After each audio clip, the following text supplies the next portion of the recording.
পশ্চিম Asia আবারও সংঘর্ষে কলুষিত হয়ে উঠেছে। আমেরিকা ও ইসরায়েল একদিকে, আরেকদিকে ইরান। গোটা বিশ্ব নিঃশ্বাস আটকে তাকিয়ে আছে। এক বিশাল যুদ্ধের মুখোমুখি আজ গালফ অঞ্চল। এই সংঘর্ষের মূল কারণ কি? একটাই উত্তর, ইরানের পারমাণবিক প্রকল্প। ইরান পারমাণবিক অস্ত্র তৈরি করতে পারে, এই আশঙ্কায় গোটা বিশ্বের ঘুম হারাম হয়ে গেছে। এটা ঠেকাতে অবরোধ, হুমকি, সামরিক পদক্ষেপ সবকিছুই আমেরিকা ও ইসরায়েলের নেতৃত্বে চলছে। তারা বারবার দাবি করে ইরান বিশ্বশান্তির জন্য এক বড় হুমকি।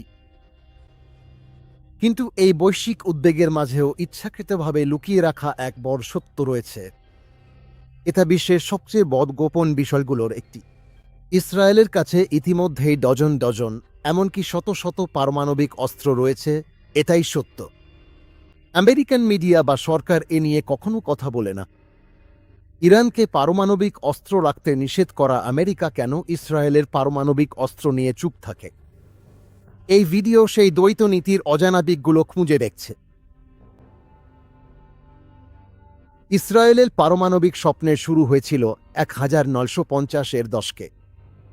ফ্রান্সের গোপন সহায়তায় তারা ডিমোনায় একটি পারমাণবিক রিয়্যাক্টর নির্মাণ করতে শুরু করেছিল। একটি টেক্সটাইল ফ্যাক্টরি নামে তারা এই গোপন প্রকল্পটি বিশ্বের সামনে উপস্থাপন করেছিল।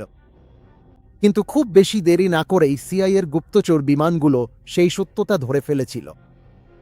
ডিমোনা কোনো কাপড়ের মিল নয়, বরং প্লুটোনিয়াম উৎপাদনের জন্য একটি কেন্দ্র। এটা আমেরিকান গোয়েন্দা সংস্থার কাছে পরিষ্কার ছিল। আমেরিকার প্রেসিডেন্ট জন এফ কেনেডি এই প্রকল্পের দৃঢ় বিরোধিতা করেছিলেন। তিনি ভয় পেয়েছিলেন পশ্চিম এশিয়ায় এটি একটি পারমাণবিক যুদ্ধের কারণ হয়ে উঠতে পারে। ইসরায়েলের পারমাণবিক কেন্দ্রে আমেরিকান পরিদর্শন চাইছিলেন কেনেডি।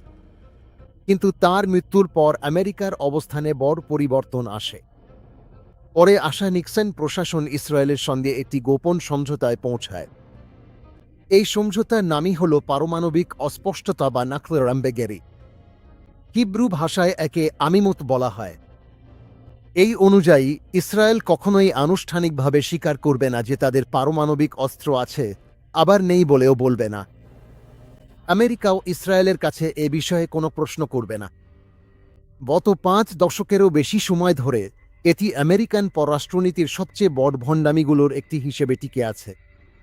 1968 সালে বিশ্বের দেশগুলো একত্রিত হয়ে পারমাণবিক নিরস্ত্রীকরণ চুক্তিতে স্বাক্ষর করেছিল। যেসব দেশের পারমাণবিক অস্ত্র নেই তাদেরকে তা তৈরি না করতে এবং শুধুমাত্র শান্তিপূর্ণ উদ্দেশ্যে পারমাণবিক শক্তি ব্যবহার করতে এই চুক্তির লক্ষ্য ছিল। ইরানও এই চুক্তিতে স্বাক্ষরকারী দেশ। ইন্টারন্যাশনাল অ্যাটমিক এনার্জি এজেন্সি, আন্তর্জাতিক পারমাণবিক শক্তি সংস্থা, ইরানের পারমাণবিক স্থাপনাগুলোতে পরিদর্শন করার অধিকার আছে। কিন্তু ইসরায়েল এখনও পর্যন্ত এই চুক্তিতে স্বাক্ষর করেনি। কোনো দেশে আন্তর্জাতিক পর্যবেক্ষণ চালাতে হলে সেই দেশকে নাতে স্বাক্ষর করতে হবে। ইসরায়েলকে এই চুক্তিতে স্বাক্ষর করতে বাধ্য করার বদলে আমেরিকা তাদের সুরক্ষা দিয়েছে।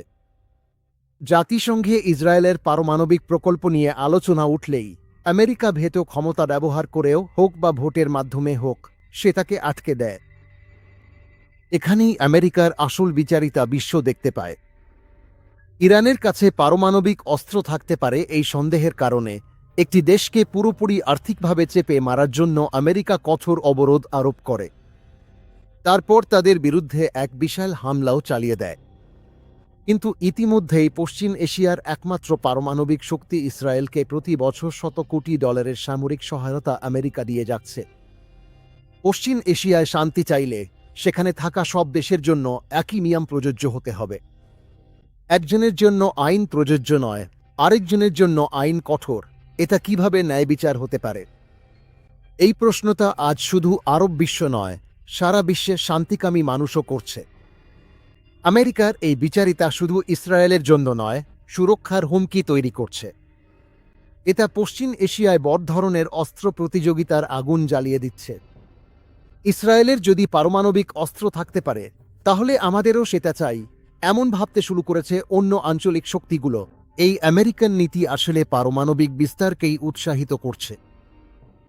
1986 সালে ইসরায়েলের নিজস্ব পারমাণবিক প্রযুক্তিবিদ মর্দেখাই ভানুনু সানডে টাইমসের মাধ্যমে ডিমোনার গোপন তথ্য ফাঁস করেন।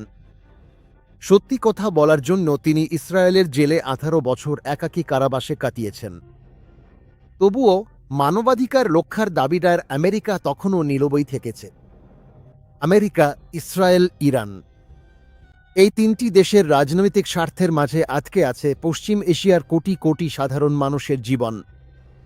ইরানের বিরুদ্ধে আমেরিকা ও ইসরায়েল যে যুদ্ধের হুমকি দিচ্ছে তা কখনোই শান্তি আনবে না, কারণ এই হুমকিগুলোর ভিত্তিটাই এক বিশাল ভণ্ডামিতে দাঁড়িয়ে আছে। শান্তির পথে যাওয়ার উপায় একেবারে স্পষ্ট। আন্তর্জাতিক আইন সবার জন্য সমানভাবে প্রযোজ্য করতে হবে। ইসরায়েলের পারমাণবিক অস্ত্র এবং ইরানের পারমাণবিক প্রকল্প দুটোর জন্যই একই মানদণ্ড প্রয়োগ করতে হবে। পশ্চিম এশিয়াকে সম্পূর্ণভাবে একটি পারমাণবিক মুক্ত অঞ্চল হিসেবে ঘোষণা করতে আমেরিকাকেই উদ্যোগ নিতে হবে।